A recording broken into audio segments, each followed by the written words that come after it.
Commerce അച്ചീവേഴ്സിൻ്റെ പുതിയൊരു വീഡിയോയിലേക്ക് സ്വാഗതം. കേരള സർവകലാശാല ഒന്നാം വർഷ ബിരുദാനന്ത ബിരുദ പ്രവേശനം 2024-25.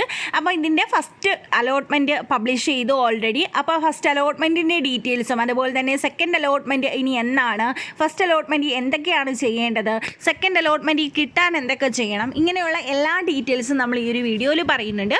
അപ്പോൾ നമ്മുടെ ചാനൽ ആദ്യമായിട്ടാണ് കാണുന്നതെങ്കിൽ ഇപ്പോൾ തന്നെ ഒന്ന് സബ്സ്ക്രൈബ് ചെയ്യുക, തൊട്ടടുത്തുള്ള ബെല്ലൈക്കൺ കൂടി ഒന്ന് എനേബിൾ ചെയ്യുക. അപ്പോൾ കേരള സർവകലാശാല ഒന്നാം വർഷ ബിരുദാനന്ത ബിരുദ പ്രവേശനം 2024-25 ഒന്നാം അലോട്ട്മെൻ്റ് ആണ് വന്നിരിക്കുന്നത്. ഓൾറെഡി വിദ്യാർത്ഥികളെല്ലാം നിങ്ങളുടെ അലോട്ട്മെൻറ്റ് ചെക്ക് ചെയ്തിട്ടുണ്ടായിരിക്കും. ഇതുവരെയും ചെക്ക് ചെയ്യാത്ത വിദ്യാർത്ഥികൾ നിങ്ങളുടെ ആപ്ലിക്കേഷൻ നമ്പറും പാസ്വേഡും ഉപയോഗിച്ച് ലോഗിൻ ചെയ്ത് നിങ്ങളുടെ അലോട്ട്മെൻറ്റ് ചെക്ക് ചെയ്യുക. അലോട്ട്മെൻറ്റ് കിട്ടിക്കഴിഞ്ഞാൽ നിങ്ങൾ നിർബന്ധമായും ചെയ്യേണ്ടത് യൂണിവേഴ്സിറ്റി ഫീസ് അടയ്ക്കുക എന്നുള്ളതാണ്. അപ്പോൾ യൂണിവേഴ്സിറ്റി ഫീസ് അടയ്ക്കുന്ന വിദ്യാർത്ഥികളെ മാത്രമേ, അതുപോലെ തന്നെ യൂണിവേഴ്സിറ്റി ഫീസ് അടയ്ക്കുകയും ഇപ്പോൾ കിട്ടിയ കോളേജിൽ ടെമ്പററി ആയോ പെർമനൻ്റ് ആയോ അഡ്മിഷൻ എടുക്കുന്ന വിദ്യാർത്ഥികളെ മാത്രമേ തുടർന്നുള്ള അലോട്ട്മെൻറ്റിൽ പരിഗണിക്കത്തുള്ളൂ. അല്ലാതെയുള്ള എല്ലാ വിദ്യാർത്ഥികളുടെയും അലോട്ട്മെൻറ്റ് ക്യാൻസലായി പോകുന്നതായിരിക്കും. അപ്പോൾ നിങ്ങൾ university fees SC ST OEC കാറ്റഗറിയിലുള്ള വിദ്യാർത്ഥികൾ 200 രൂപയും ബാക്കിയുള്ള എല്ലാ വിദ്യാർത്ഥികളും 1030 രൂപയാണ് യൂണിവേഴ്സിറ്റി ഫീസായിട്ട് അടയ്ക്കേണ്ടത്. അപ്പോൾ അത് നിങ്ങൾ കൃത്യമായിട്ട് അടയ്ക്കുക. കൃത്യമായിട്ട് അടച്ചു കഴിഞ്ഞാൽ നിങ്ങൾക്ക് നിങ്ങളുടെ അലോട്ട്മെൻറ്റ് മെമ്മോ ഡൗൺലോഡ് ചെയ്യാനായിട്ട് സാധിക്കും. ആ അലോട്ട്മെൻറ്റ് മെമ്മോയിൽ നിങ്ങൾ കോളേജിൽ ജോയിൻ ചെയ്യേണ്ട ടൈമുണ്ട്. അപ്പോൾ കോളേജിൽ ജോയിൻ ചെയ്യുന്ന ടൈം നിങ്ങളിപ്പം നോക്കിയപ്പോൾ കഴിഞ്ഞ് പോയിട്ടുണ്ടെങ്കിൽ, ഇപ്പം 24 തൊട്ട് തന്നെയാണ് സ്റ്റാർട്ട് ചെയ്തിരിക്കുന്നത്, ഇന്നോട്ട് തന്നെയാണ്. ഇനിയല്ല നിങ്ങൾ നോക്കുന്ന പക്ഷം കഴിഞ്ഞ് പോയിട്ടുണ്ടെങ്കിൽ 26 മുമ്പ് നിങ്ങൾ കോളേജിൽ പോയി അഡ്മിഷൻ എടുക്കാനായിട്ട് ശ്രമിക്കുക. 24 മുതൽ 26 വരെയുള്ള ഡേറ്റിലാണ് നിങ്ങൾക്ക് അഡ്മിഷൻ വരുന്നത്. ഇനി നിങ്ങൾക്കിപ്പോൾ കിട്ടിയ കോളേജ് സാറ്റിസ്ഫൈഡ് ആണ് എങ്കിൽ നിങ്ങൾ നിങ്ങളുടെ ഹയർ ഓപ്ഷൻ ക്യാൻസൽ ചെയ്യേണ്ടതാണ്. ക്യാൻസൽ ചെയ്യാത്ത പക്ഷം നിങ്ങൾക്ക് സെക്കൻഡ് അലോട്ട്മെൻറ്റിൽ വേറൊരു കോളേജ് വന്നാൽ നിങ്ങൾ നിർബന്ധമായും ആ കോളേജിൽ അഡ്മിഷൻ എടുക്കേണ്ടതായിട്ട് വരും.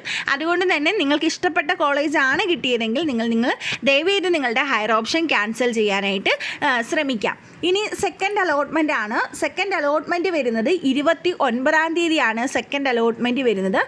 ഫസ്റ്റ് അലോട്ട്മെൻറ്റിന് ശേഷം 24 മുതൽ 26 വരെ അഡ്മിഷനാണ്. അതിനുശേഷം 29-ാം തീയതി സെക്കൻഡ് അലോട്ട്മെൻറ്റ് വരികയും അതിൻ്റെ കോളേജ് ജോയിനിങ്ങും 30-31 തീയതികളിലായിട്ടായിരിക്കും നടക്കുന്നത്. കോളേജ് അഡ്മിഷൻ നടക്കുന്നത് 1-ാം തീയതി മുതൽ ആഗസ്റ്റ് 1 മുതലാണ് ക്ലാസ്സുകൾ സ്റ്റാർട്ട് ചെയ്യുന്നത്.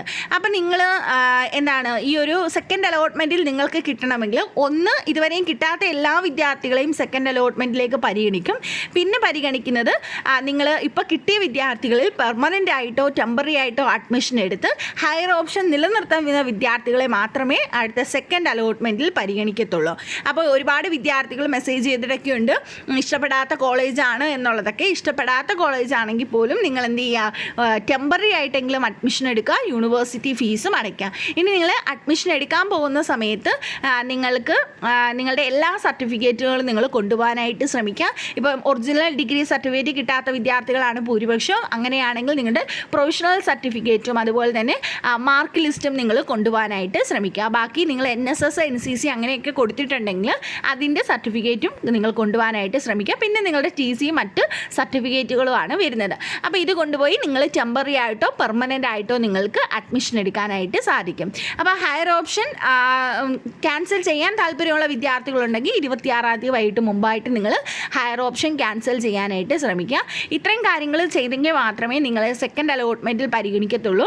അപ്പോൾ ഇപ്പം നിങ്ങൾക്കൊരു അഡ്മിഷൻ കിട്ടി, അത് ക്യാൻസലായി പോകുന്നത് നിങ്ങൾക്ക് ജസ്റ്റ് ഒരു ക്യാൻസൽ ആവുക എന്നുള്ളത് മാത്രമായിരിക്കും. പക്ഷേ അഡ്മിഷൻ കിട്ടിയാൽ നമുക്ക് പിന്നീട് എന്തെങ്കിലുമൊക്കെ ചെയ്യാം. അതായത് പിന്നെ ടെമ്പററി ആയിട്ടോ പെർമനൻ്റ് ആയിട്ടോ അഡ്മിഷൻ എടുക്കുക, പിന്നെ അടുത്ത അലോട്ട്മെൻറ്റുകൾ പരിഗണിക്കുക എന്നുള്ളതൊക്കെ. പക്ഷേ നിങ്ങൾ അഡ്മിഷൻ എടുത്തില്ല എങ്കിൽ ഇനിയിപ്പോൾ ഒരു തേർഡ് അലോട്ട്മെൻറ്റ് കൂടി ഉണ്ടെങ്കിൽ അന്ന് വരെ നിങ്ങളെ ഈ ഒരു അലോട്ട്മെൻറ്റിൽ പരിഗണിക്കത്തില്ല. അല്ലെങ്കിൽ പുതിയ ഓപ്ഷൻസൊക്കെ കൊടുക്കാനുള്ള അവസരം വരുമ്പോൾ മാത്രമേ പരിഗണിക്കത്തുള്ളൂ. അതുകൊണ്ട് തന്നെ കിട്ടിയ കോളേജിൽ നിങ്ങൾ മാക്സിമം അഡ്മിഷൻ എടുക്കാനായിട്ട് ശ്രമിക്കുക. പിന്നീട് ബാക്കിയുള്ള അലോട്ട്മെൻറ്റിൽ നിങ്ങൾ ഹയർ ഓപ്ഷൻസൊക്കെ കൊടുക്കുകയും പുതിയ ഓപ്ഷൻസൊക്കെ കൊടുത്ത് പുതിയ അലോട്ട്മെൻറ്റ് വരാൻ വെയിറ്റ് ചെയ്യുകയും ചെയ്യുക. അപ്പോൾ ഇത്രയും ഇൻഫർമേഷനാണ് നിങ്ങളുടെ ഫ്രണ്ട്സിന് എല്ലാവർക്കും ഷെയർ ചെയ്ത് കൊടുക്കാൻ. നെക്സ്റ്റ് ഒരു വീഡിയോയിൽ കാണാം. താങ്ക്